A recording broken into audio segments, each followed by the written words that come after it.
पूर्णिमा का व्रत निराला, मिटे दुख संताप सारा, चमके चांदनी सुहानी, पूरी हो मन की कहानी। दान धर्म का फल पाई, लक्ष्मी जी घर में समाई। पूर्णिमा का दिन है प्यारा, सफल हो जीवन का फेरा। हिंदू धर्म में पूर्णिमा तिथि का विशेष महत्व माना जाता है। हर माह शुक्ल पक्ष के 15वें तिथि को पूर्णिमा आती है और इस दिन व्रत, उपवास एवं पूजा करने से अनेक प्रकार के पुण्य फल प्राप्त होते हैं। भाद्रपद महीने के शुक्ल पक्ष को मनाई जाने वाली भाद्रपद पूर्णिमा भगवान विष्णु और देवी लक्ष्मी जी की पूजा अर्चना के लिए समर्पित मानी जाती है। इस दिन व्रत रखने तथा दीन दुखी निर्धन लोगों को दान देने से मन में शांति, पापों का नाश और सुख समृद्धि की प्राप्ति होती है। Hi everyone, welcome to the Indian test and culture. आप सभी को भाद्रपद पूर्णिमा की हार्दिक शुभकामनाएं। आज हम इस वीडियो में जानेंगे पूर्णिमा का महत्व, पूजा विधि, कथा और साथ में आप सब जानते हैं कि इस बार पूर्णिमा पर ग्रहण है, तो चंद्र ग्रहण के दौरान पूजा का समय क्या रहेगा और साथ में ही सब कहानियों के बाद बोले जाने वाली गणेश जी की कहानी। तो चलिए जानते हैं सबसे पहले कि कब है भाद्रपद माह की पूर्णिमा तिथि। 6 सितंबर को मध्य रात्रि रात 1:42 पर पूर्णिमा तिथि का आरंभ होगा। 7 सितंबर को रात 11:49 पर पूर्णिमा तिथि समाप्त। शास्त्रों के अनुसार जब शाम के समय पूर्णिमा तिथि है तो उस दिन पूर्णिमा व्रत करना शास्त्र सम्मत होगा। ऐसे में भाद्रपद पूर्णिमा तिथि का व्रत 7 सितंबर रविवार के दिन किया जाएगा। साथ ही इस दिन चंद्र ग्रहण भी है। तो इस दिन चंद्र ग्रहण है, तो चंद्र ग्रहण के दिन आप कैसे पूर्णिमा का पूजा करें ये अपन जानते हैं। कौन सा टाइम शुभ रहेगा पूर्णिमा व्रत के लिए, उस पूर्णिमा की पूजा के लिए। बता दें कि 7 सितंबर के दिन चंद्र ग्रहण 8:58 से मध्य रात्रि 1:25 तक लगेगा। ऐसे में चंद्र ग्रहण लगने से 9 घंटे पहले सूतक काल आरंभ हो जाएगा। ऐसे में जो लोग पूर्णिमा का व्रत करेंगे वो 7 सितंबर को सुबह 12:57 से पहले ही अपनी पूजा कर लें, क्योंकि इस समय के बाद से सूतक काल आरंभ हो जाएगा। हालांकि शाम के समय चंद्रमा को अर्घ्य आप दे सकते हैं, क्योंकि इस दिन चांद को दूध के साथ अर्घ्य दिया जाता है और सूतक काल में मूर्ति का स्पर्श करने की मनाही की जाती है। वहीं चंद्र ग्रहण का समय रात 8:58 से मध्य रात्रि 1:25 तक माना जा रहा है। तो आप इस समय से पहले ही अपनी पाठ पूजा संपन्न कर लें। अब बात करते हैं कि पूर्णिमा व्रत की जो पूजा विधि है वो क्या मानी जाती है और किस तरह से पूर्णिमा व्रत की पूजा की जाती है। इस दिन सुबह ब्रह्म मुहूर्त में उठें। इसके बाद सूर्य को अर्घ्य देकर व्रत का संकल्प लें। इसके बाद ईशान कोण में एक लकड़ी की चौकी रखें, उस पर पीले रंग का वस्त्र बिछाएं। इसके बाद लक्ष्मी नारायण की प्रतिमा स्थापित करें। इसके बाद सबसे पहले भगवान को तिलक करें, घी का दीपक लगाएं, रोली, चंदन, धूप आदि आप इस समय अर्पित करें। इस दिन पूजन सामग्री में केले के खंभे, पंच पल्लव, कलश, पंचरत्न, चावल, कपूर, धूप, पुष्पों से बनी माला, श्रीफल यानी नारियल, ऋतुफल, अंगवस्त्र, नैवेद्य, कलावा, आम के पत्ते, यज्ञोपवीत वस्त्र, गुलाब के फूल, घी का दीपक, तुलसी दल, पान, पंचामृत, केसर, बंदरवार, चौकी, ये सारी चीजें पूजा में इस दिन आवश्यक होती है। इसके बाद आप पूजा करके पूर्णिमा व्रत की कथा अवश्य सुने। फिर लक्ष्मी नारायण की आरती कर अंत में आप प्रसाद बांटें। पूजा समाप्त होने के बाद चंद्रमा को कच्चा दूध डालकर अर्घ्य दें। इसके बाद व्रत का पारण कर लें, लेकिन इस सबसे बीच ध्यान रखें कि चंद्र ग्रहण शुरू होने से पहले ही आप पारण कर ले, क्योंकि 7 सितंबर इस चंद्र ग्रहण भाद्रपद महीने की इस पूर्णिमा को चंद्र ग्रहण है। अब बात करते हैं कि सत्यनारायण व्रत की कथा आरंभ। प्रथम अध्याय। एक समय नैमिषारण्य तीर्थ में शौनकादि 88,000 ऋषियों ने पुराण वक्ता श्री सूत जी से पूछा, हे सूत जी, इस कलयुग में वेद विद्या रहित मानवों को ईश्वर भक्ति किस प्रकार मिलेगी? उनका उद्धार कैसे होगा? हे मुनिवर, आप ऐसा कोई व्रत अथवा तप बताइए जिसे करने से मनुष्य थोड़े ही समय में पुण्य प्राप्त कर सके और उसे मनवांछित फल भी मिले। ऐसे मनोरथ पूर्ण करने वाली कथा सुनने की हमारी प्रबल इच्छा है। सर्वशास्त्र ज्ञाता श्री सूत जी बोले, हे वैष्णव के पूज्य, आप सभी ने मानव जाति के हित की बात पूछी है, अतः आप सबके अनुरोध पर मैं उस श्रेष्ठ व्रत को अवश्य कहूंगा जिसे नारद जी ने एक समय श्री लक्ष्मी नारायण भगवान जी से पूछा था और लक्ष्मीपति श्री विष्णु भगवान ने मुनि श्रेष्ठ नारद जी को बताया था। उस कथा को मैं आप सबसे कहूंगा, अतः ध्यान से सुनिए। किसी समय योगीराज नारद जी दूसरों के हित की इच्छा करके सभी लोगों का भ्रमण करते हुए मृत्युलोक में पहुंचे। यहाँ अनेक योनियों में जन्मे प्राय सभी मनुष्य को अपने कार्यों के अनुसार अनेक दुखों से पीड़ित देखकर उन्होंने विचार किया कि कौन यत्न के करने से निश्चय रूप से प्राणियों को दुखों का अंत हो सकेगा। ऐसा अपने मन में विचार कर श्री नारद जी वैकुंठ धाम पहुंचे। उनको ये सब कुछ देख के बहुत पीड़ा हुई नारद जी को, तो इन सब के समाधान के लिए वो श्री नारायण से मिलने वैकुंठ धाम पहुंचे। बोलो श्री सत्यनारायण भगवान की जय। अब शुरू करते हैं दूसरा अध्याय। विष्णु लोक में नारद जी पीत वर्ण और 4 भुजाओं वाले देवों के ईश नारायण को, जिनके हाथ में शंख चक्र गदा और पद्म से सुशोभित थे तथा जो गले में वनमाला पहने हुए थे, उन्हें देखकर उनकी स्तुति करने लगे।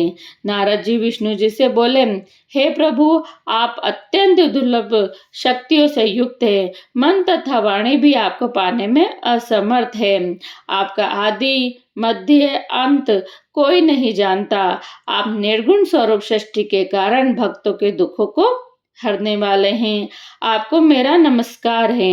नारद जी से इस प्रकार की स्तुति सुनकर भगवान लक्ष्मीपति विष्णु जी से बोले, हे मुनि श्रेष्ठ नारद जी, आपके मन में क्या है?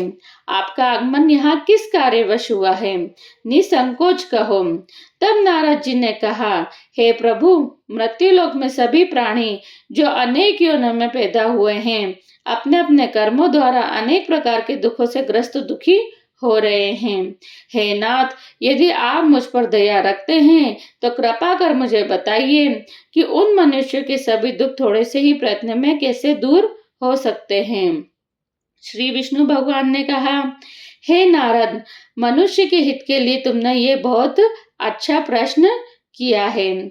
जिस व्रत के करने से मनुष्य मोह के बंधन से छूट जाता है, वह व्रत मैं तुमसे कहता हूँ, सुनो। बहुत पुण्य देने वाला, स्वर्ग तथा मृत्युलोक में दुर्लभ एक उत्तम व्रत है, जो आज मैं प्रेमवश तुमसे कहता हूँ। श्री सत्यनारायण भगवान का यह व्रत विधि विधान पूर्वक संपन्न करके मनुष्य इस धरती पर सुख भोगकर मृत्यु के उपरांत मोक्ष की प्राप्ति करता है। श्री विष्णु भगवान के अमृत से ओतप्रोत वचन सुनकर नारद जी बोले, हे प्रभु, उस व्रत का क्या विधान है? उस व्रत का क्या फल है? इस व्रत को पूर्व समय में किन किन लोगों ने किया और किस दिन यह व्रत किया जाना चाहिए? कृपया इस व्रत की विधि और विधान मुझे विस्तार पूर्वक कहो। मुझे यह सब सुनने की तीव्र इच्छा है। श्री विष्णु भगवान बोले, हे नारद, सभी प्राणियों के दुखों शोकों को दूर करने वाला यह व्रत सभी स्थानों पर विजय करने वाला अमोघ अस्त्र है। भक्ति और श्रद्धा से युक्त मनुष्य किसी भी दिन श्री सत्यनारायण भगवान की संध्या के समय ब्राह्मण एवं बंधु बांधवों सहित धर्मपरायण होकर पूजा करे। भक्ति भाव से पूर्ण हो नैवेद्य केले का फल, शहद, घी, शक्कर या गुड़, दूध, गेहूं का आटा, सवैया लेवे। गेहूं के अभाव में साठी का चूर्ण भी ले सकते हैं। गेहूं का आटा सवैया किस तरह से बनता है, ये मैं अपने पिछले वीडियो में बता चुकी हूँ, तो आप जरूर वहां जाकर देखें कि भगवान सत्यनारायण का प्रसाद किस तरह से बनता है। इन सबको भक्ति भाव से संपन्न हो भगवान श्री सत्यनारायण को अर्पण करें। बंधु बांधव सहित ब्राह्मणों को भोजन कराएं। इसके पश्चात स्वयं भोजन करें। रात्रि में नृत्य भजन आदि का आयोजन कर श्री सत्यनारायण भगवान का स्मरण करते हुए समय व्यतीत करें। इस तरह जो मनुष्य व्रत करेंगे उनके समस्त मनोरथ निश्चय ही पूर्ण हो जाएंगे। विशेष रूप से कली काल में मृत्यु लोक में यही एक उपाय है जिससे अल्प समय में और कम धन में महान पुण्य की प्राप्ति हो जाती है। बोलो श्री सत्यनारायण भगवान की जय। तीसरा अध्याय।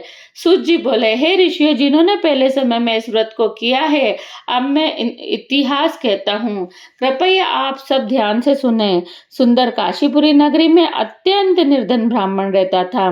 वह ब्राह्मण नित्य प्रति भूख प्यास से व्याकुल होकर पृथ्वी पर भ्रमण करता था। ब्राह्मणों से प्रेम करने वाले श्री विष्णु भगवान ने ब्राह्मण को दुखी देखकर एक दिन बूढ़े ब्राह्मण का रूप धारण करके उस दुखी व निर्धन ब्राह्मण के समक्ष पहुंचकर आदर के साथ पूछा, हे विप्र, तुम नित्य प्रति ही दुखी होकर पृथ्वी पर क्यों घूमते हो? हे श्रेष्ठ ब्राह्मण, ये सब मुझसे कहो, मैं तुम्हारी व्यथा सुनना चाहता हूँ। दरिद्र ब्राह्मण बोला, मैं एक निर्धन ब्राह्मण हूँ, भिक्षा के लिए नित्य प्रति पृथ्वी पर विचरता हूँ। ये भगवान, यदि आप इस समस्या का छुटकारा पाने का कोई उपाय जानते हो तो कृपा कर मुझसे कहे। वृद्ध ब्राह्मण के रूप में विष्णु जी बोले, हे ब्राह्मण श्रेष्ठ, श्री सत्यनारायण भगवान मन वांछित फल देने वाले हैं, अतः तुम उनका पूजन करो। इस व्रत को करने से मनुष्य दुखों से मुक्त हो जाता है। दरिद्र ब्राह्मण को व्रत का सारा विधान कहकर बूढ़े ब्राह्मण का रूप धारण करने वाले श्री सत्यनारायण भगवान अंतर ध्यान हो गए। जिस व्रत के विषय में मुझे व्रत ब्राह्मण ने बतलाया है, मैं उस व्रत को अवश्य ही करूंगा, ऐसा मन में निश्चय कर वह निर्धन ब्राह्मण अपने घर पहुंचा। परंतु उस रात्रि उस ब्राह्मण को नींद नहीं आई। अगले दिन वह जल्दी उठा और श्री सत्यनारायण भगवान का ध्यान कर उसका व्रत करने का निश्चय कर भिक्षा मांगने के लिए चल पड़ा।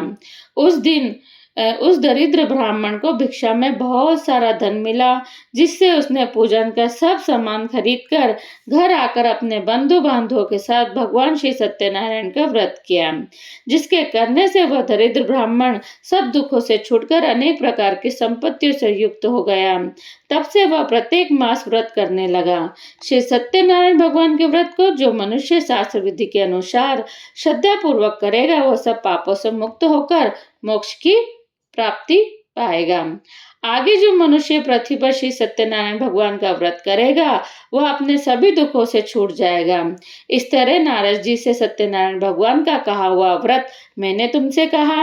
हे विप्र, अब आप और क्या सुनना चाहते हैं, मुझसे कहें। तब ऋषियों ने कहा, है मुनिवर, संसार में उस विप्र से सुनकर किस किसने इस व्रत को किया, हम सब सुनना चाहते हैं। हमारे मन में ये सब सुनने की इच्छा है और श्रद्धा है। श्री सूत जी ने कहा, हे मुनियों, जिस जिस प्राणी ने इस व्रत को किया है उन सबकी कथा ध्यान पूर्वक सुनो। एक समय एक ब्राह्मण धन और ऐश्वर्य के अनुसार बंधु बांधवों सहित अपने घर पर व्रत कर रहा था। उसी समय एक ब्राह्मण लकड़हारा वहां आया। उसने सिर पर रखा लकड़ियों का गट्टर बाहर रख दिया। उस ब्राह्मण के घर में चला गया। प्यास से व्याकुल लकड़हारे ने उस ब्राह्मण को व्रत करते हुए देखा। वह प्यास को भूलकर उस ब्राह्मण को नमस्कार कर पूछने लगा, हे ब्राह्मण देवता, आप ये किसका पूजन कर रहे हैं? इस व्रत को करने से क्या फल मिलता है? कृपा कर मुझे बताइए। ये सब कुछ सुनने की मेरी प्रबल इच्छा है।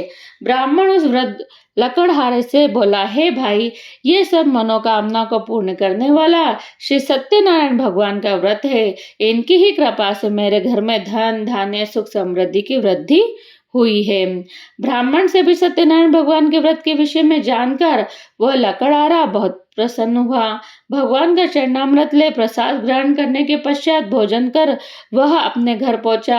अगले दिन लकड़हारा ने अपने मन में संकल्प किया कि आज नगर में लकड़ी बेचने पर जो धन मिलेगा उसी से मैं भगवान श्री सत्यनारायण जी का उत्तम व्रत विधि पूर्वक करूंगा। ऐसा मन में विचार कर वह लकड़हारा लकड़ियों का गट्ठर अपने सिर पर रखकर जिस नगर में धनवान लोग रहते थे उस नगर में गया। उस दिन उसे उन लकड़ियों का दाम पहले दिन से चौगुना मिला। तब वह बूढ़ा लकड़हारा अति प्रसन्न हो पके केले की फली, शक्कर, शहद, दूध, घी, दही, गेहूं का चूर्ण इत्यादि सामान श्री सत्यनारायण जी के व्रत हेतु लेकर अपने घर आ गया। उसने अपने बंधु बांधव को बुलाकर विधि विधान के साथ सत्यनारायण भगवान का पूजन और व्रत किया।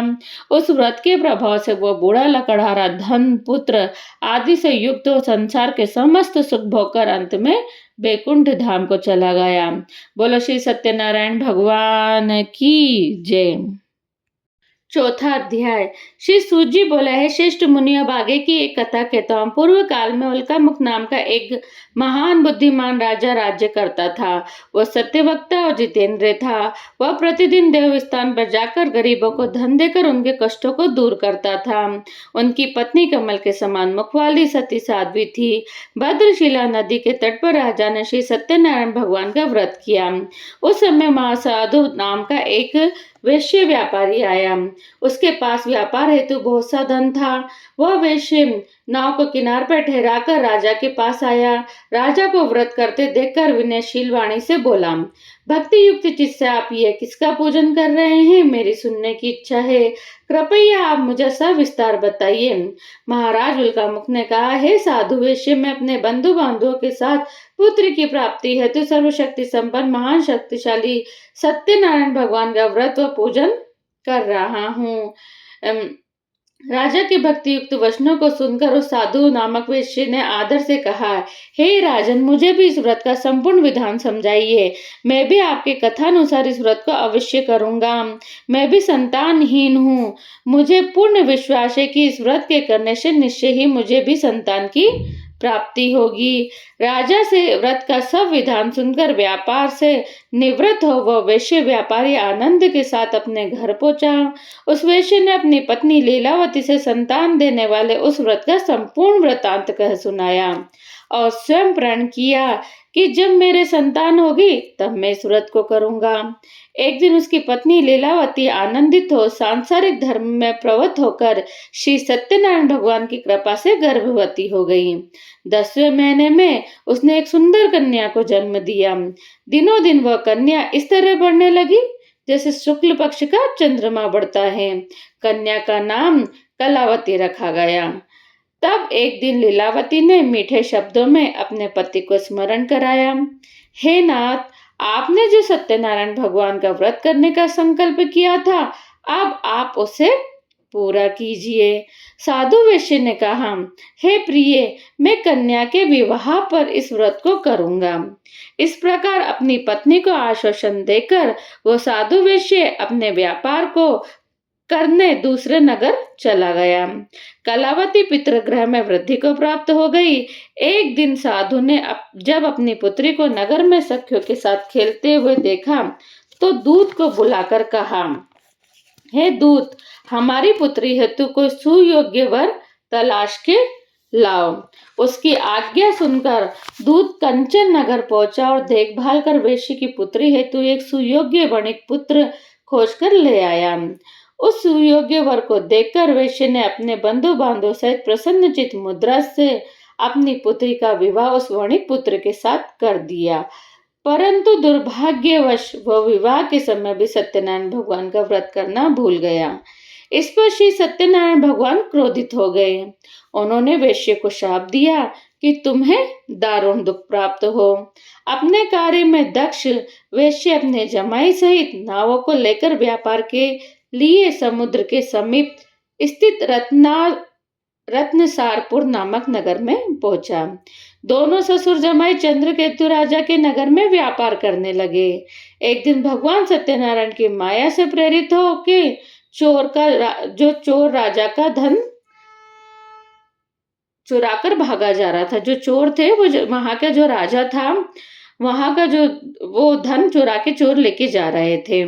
राजा के सैनिकों को अपने पीछे तेजी से आते देखकर चोर ने घबराकर राजा का धन को वही नाव में चुपचाप रख दिया जहां वे दोनों ससुर जवाई ठहरे हुए थे और स्वयं वहां से भाग गए। जब सैनिकों ने उस वेश्या के पास राजा के धन को रखा हुआ देखा तो दोनों को बांधकर राज दरबार में ले गए और राजा के समीप उन दोनों ससुर जमाई को ले जाकर बोले, हे राजन, हम ये दो चोर पकड़कर लाए हैं, देखकर आज्ञा दें। जब राजा ने उनकी बात सुने बिना ही उन्हें कारागार में डालने की आज्ञा दे दी। इस प्रकार निर्दोष होते हुए भी राजा की आज्ञा से उन्हें कठिन कारावास में डाल दिया गया तथा उनका सारा धन जो भी था वो छीन लिया गया। बोलो श्री सत्यनारायण भगवान की जय। 5वां अध्याय।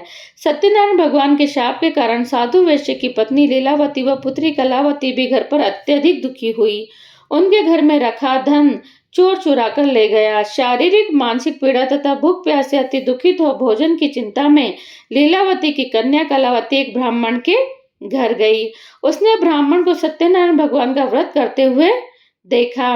उसने कथा सुनी तथा प्रसाद ग्रहण कर रात को घर गई। लीलावती ने अपनी पुत्री कलावती से पूछा, हे पुत्री, तू अब तक कहाँ रही? वो तेरे मन में क्या है? कलावती बोली, हे माता, मैं ब्राह्मण के घर कुछ भोजन के लिए गई थी। मैंने वहां श्री सत्यनारायण भगवान का व्रत होते देखा, इसलिए मुझे वहां देर हो गई। कन्या के वचनों को सुनकर लीलावती श्री सत्यनारायण भगवान की पूजन की तैयारी करने लगी। उसने परिवार व बंधु बांधवों सहित श्री सत्यनारायण भगवान का पूजन व व्रत किया और वर मांगा कि मेरे पति और दामाद शीघ्र ही लौट आए और साथ ही अपने अपराधों के लिए श्री सत्यनारायण भगवान से क्षमा याचना की। श्री सत्यनारायण भगवान जी लीलावती के इस व्रत व पूजन से अत्यंत प्रसन्न हुए और उन्होंने राजा चंद्रकेतु को स्वप्न में दर्शन देकर कहा, हे राजन, जिस दोनों वैश्यों को तुमने बंदी बना रखा है वे निर्दोष हैं, उन्हें प्रातः ही छोड़ दो। उनका सब धन जो तुमने ग्रहण किया है उसे लौटा दो, अन्यथा मैं तेरा धन राज्य पुत्र आदि सब नष्ट कर दूंगा। राजा को ऐसे वचन कहकर भगवान अंतर ध्यान हो गए। प्रातःकाल राजा चंद्रकेतु ने सभा में सबको अपना स्वप्न कह सुनाया और सैनिकों को आज्ञा दी कि जो दोनों वणिक पुत्रों को कैद से मुक्त कर सभा में लाया जाए। दोनों ने आते ही राजा को प्रणाम किया। राजा ने कोमल वचनों से उनका सत्कार करते हुए कहा, हे महानुभाव, तुम्हें दुर्भाग्यवश ऐसा कठिन दुख प्राप्त हुआ है। अब तुम्हें कोई भय नहीं, तुम अब मुक्त हो।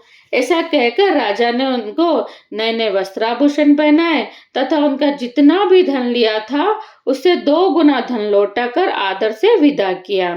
दोनों वैश्य अपने घर को चल दिए। बोलो श्री सत्यनारायण भगवान की जय। 6वां अध्याय। श्री सूत जी बोले, वैश्य ने मंगलाचार करके यात्रा आरंभ की और अपने नगर को चला। उनके थोड़ी दूर आगे बढ़ने पर दंडी वेशधारी श्री सत्यनारायण भगवान ने उनसे पूछा, हे साधु, तेरी नाव में क्या है?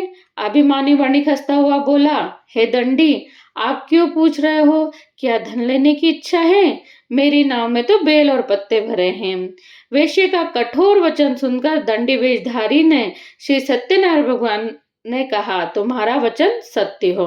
मतलब सत्यनारायण भगवान वेश बदल के आए थे। जब कठोर वचन बोले वैश्य ने तो भगवान को गुस्सा आया और उन्होंने बोल दिया कि तुम्हारा वचन सत्य हो। ऐसा कहकर दंडी वेशधारी वहां से चले गए।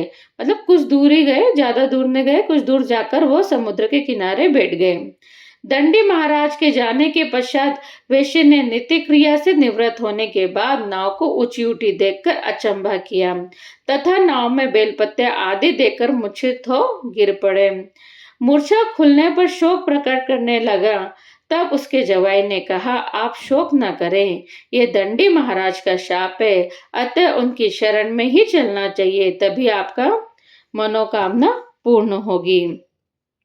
जमाई के वचन सुनकर वैश्य दंडी महाराज के पास पहुंचा और अत्यंत भक्ति भाव से प्रणाम करके बोला, मैंने जो आपसे सत्य वचन कहे थे उसके लिए मैं क्षमा प्रार्थी हूँ।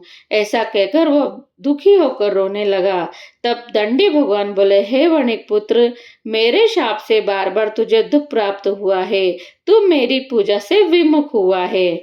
वैश्य ने कहा, हे भगवान, आपकी माया से ब्रह्मा आदि देवता भी आपके रूप को नहीं जान पाते, तब मैं अज्ञानी भला कैसे जान सकता हूँ। आप प्रसन्न होइए, मैं अपने सामर्थ्य के अनुसार आपकी पूजा करूंगा। मेरी रक्षा करो और पहले के समान नौका में धन भर दो। उसकी भक्ति युक्त वचनों को सुनकर श्री सत्यनारायण भगवान प्रसन्न हो गए और उसको इच्छा अनुसार वर देकर अंतर ध्यान हो गए। तब ससुर जवाई दोनों ने नाव पर आकर देखा तो नाव धन से पूर्ण थी। फिर वह भगवान सत्यनारायण का पूजन कर साथियों सहित अपने नगर को चल दिए। जब वह अपने नगर के निकट पहुंचा तब उसने एक दूत को अपने घर भेजा। दूत ने वैश्य के घर जाकर उसकी पत्नी को नमस्कार किया और कहा, आपके पति अपने दामाद सहित इस नगर के समीप आ गए हैं। लीलावती और उसकी कन्या कलावती उस समय सत्यनारायण भगवान की पूजा कर रही थी। दूत के वचनों को सुनकर साधु के पत्नी के अत्यंत हर्ष के साथ सत्यदेव का पूजन पूर्ण कर अपनी पुत्री से कहा, मैं अपने पति के दर्शन को जाती हूँ, तो कार्य पूर्ण कर शीघ्र आ जाना। माँ के जाते ही पुत्री कलावती पूजन और प्रसाद छोड़कर अपने पति के दर्शन के लिए चली गई। प्रसाद की अवज्ञा के कारण सत्यदेव ने रुष्ट होकर उसके पति को नाव सहित पानी में डुबो दिया। कलावती अपने पति को न देखकर रोती हुई जमीन पर गिर पड़ी। अपने पुत्री की दशा देखकर साधु वैश्य बोला, हे प्रभु, मुझसे या मेरे परिवार से जो भी गलती हुई है उसे क्षमा करे। उसके दीन वचनों को सुनकर सत्यदेव भगवान प्रसन्न हो गए और आकाशवाणी हुई, हे वैश्य, तेरी कन्या मेरे प्रसाद छोड़कर आई है, अतः इसका पति अदृश्य हुआ है। यदि वो घर जाकर प्रसाद ग्रहण कर लौटे तो इसे इसका पति अवश्य मिलेगा। आकाशवाणी सुनकर कलावती ने घर पहुंचकर प्रसाद खाया और फिर आकर अपने पति के दर्शन किए। तत्पश्चात वैश्य ने वहीं बंधु बांधव सहित भगवान सत्यनारायण का विधि पूर्वक पूजा किया। वह इस लोक में सुख भोगकर अंत में स्वर्ग लोक को जा पहुंचा। बोलो श्री सत्यनारायण भगवान की जय। अब 7वां अध्याय। श्री सूत जी ने आगे कहा, हे ऋषियों, मैं एक और भी कथा कहता हूँ, सुनो। प्रजा पालन में लीन तुंगध्वज नाम का एक राजा था। उसने भगवान सत्यनारायण देव का प्रसाद त्याग कर बहुत दुख पाया। एक समय राजा वन में वन्य पशुओं को मारकर बड़ के वृक्ष के नीचे आया। वहां उसने ग्वालों को भक्ति भाव से बंधुओं सहित श्री सत्यनारायण जी का पूजन करते देखा। राजा अहंकार वश वहां नहीं गया और न ही प्रसाद खाया। प्रसाद त्याग कर अपने नगर को गया तो वहां उसने सब कुछ नष्ट पाया। वो समझ गया कि ये सब भगवान सत्यनारायण ने ही किया है।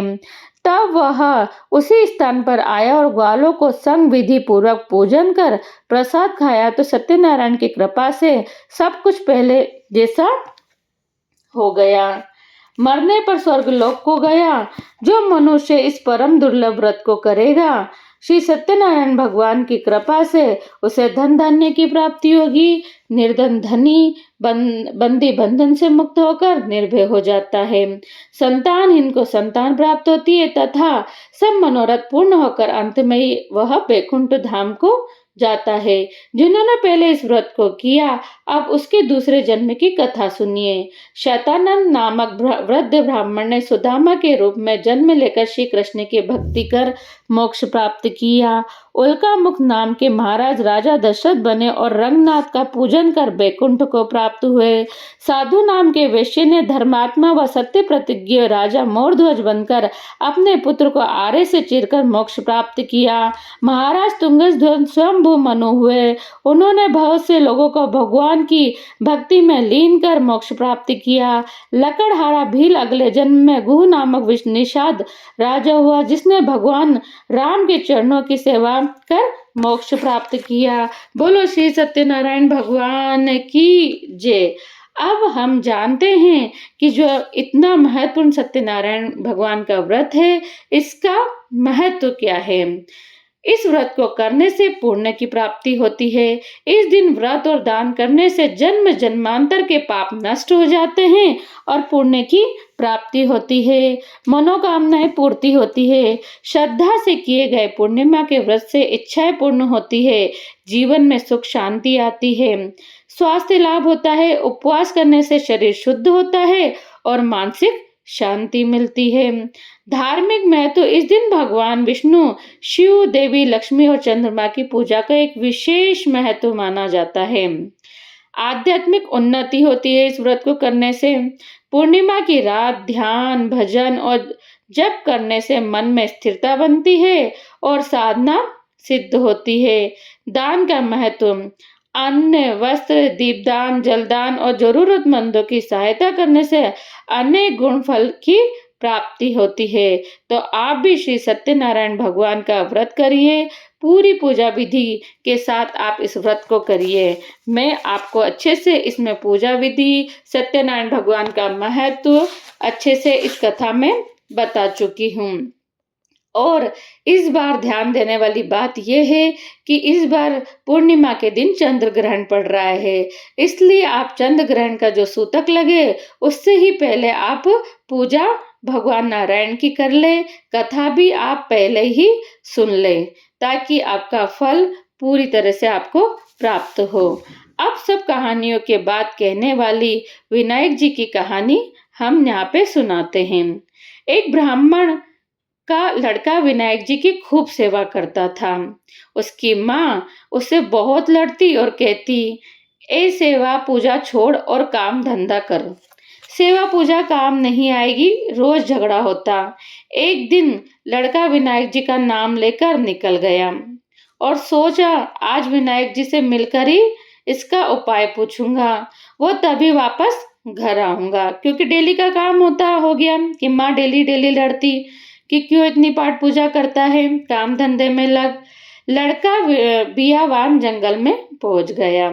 विनायक जी ने सोचा ये मेरा नाम लेके घर से निकला है, ऐसे बाघ बघेरे न खाए, इसे तो बचाना ही पड़ेगा। मतलब भगवान जी डर गए विनायक जी कि मेरे नाम से घर से निकला है, यदि इसको कुछ हो गया तो सारा सब कुछ मेरे ऊपर पड़ेगा कि विनायक जी की पाठ पूजा करता था, इसलिए इसके साथ बुरा हो गया। बूढ़े ब्राह्मण का वेश धरकर विनायक जी आए और बोले, लड़के कहाँ जा रहा है? लड़का बोला, विनायक जी के जा रहा हूँ। विनायक जी बोले, कहाँ मिलेंगे? तो लड़का बोला, जहाँ भी मिलेंगे वहीं जाऊंगा, पर जरूर जाऊंगा और आज तो मिलकर ही आऊंगा और मेरी विपदा की जो भी विपदा है वो पूरी करके आऊंगा। उनसे पूरा पूछ के आऊंगा कि मैं क्या करूं आगे, माँ की सुनूं या अपने मन की सुनूं।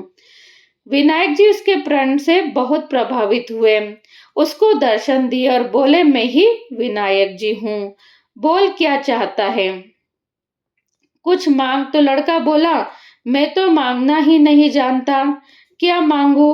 तो विनायक जी बोले, फिर यहाँ क्यों आया है? भाई जब तू मांगना ही नहीं जानता तो फिर तू यहाँ पे क्यों आया है मुझसे मिलने? तो सोच विचार से लड़का बोला, घोड़ों और लगाम मांगू, पूछो गजराज को, महल मांगे माल्या मांगू, डोलियो हिंगराज को, पुरसण वाली ऐसी मांगू, जान फूल गुलाब को। विनायक जी बोले, लड़के तू तो बहुत चतुर निकला, अनजान बनकर सब मांग लिया, पर कोई बात नहीं, ऐसा ही हो जाएगा। लड़का वापस घर आया तो देखा पीढ़े पर एक छोटी सी दुल्हन बैठी थी। घर में बहुत धन दौलत, हाथी घोड़ा लाओ लश्कर हो गए। लड़का अपनी माँ से बोला, देखो माँ, इतना प्रताप है विनायक जी का, ये सब उन्हीं का दिया है। माँ बहुत प्रसन्न हो गई। हे विनायक जी भगवान, जैसे उस लड़के को दिया वैसे सबके भंडार भरना, कहने सुनने हुकार भरने वाले सबका भला करना। बोलो गणेश जी महाराज की जय। एक गणेश जी, दो गणेश जी, तीन गणेश जी, चार गणेश जी, पांच गणेश जी। जो गणेश जी का नाम नहीं लेते उन्हें गणेश जी महाराज के मूषक कुतर कुतर के खाते हैं। तो आप भी गणेश जी की कहानी के बाद 5 नाम गणेश जी का ज़रूर लीजिए। यदि आपको ये वीडियो पसंद आई हो तो वीडियो को लाइक करिए और अपनी फ्रेंड और फैमिली के साथ शेयर करना ना भूलिए। यदि आपको ये चैनल पसंद आता है तो आप इसे सब्सक्राइब ज़रूर करिए ताकि जब भी कोई भी नई वीडियो आए तो आप तक जल्दी से जल्दी पहुंच सके। हैप्पी सत्यनारायण भगवान की जय। हैप्पी पूर्णिमा।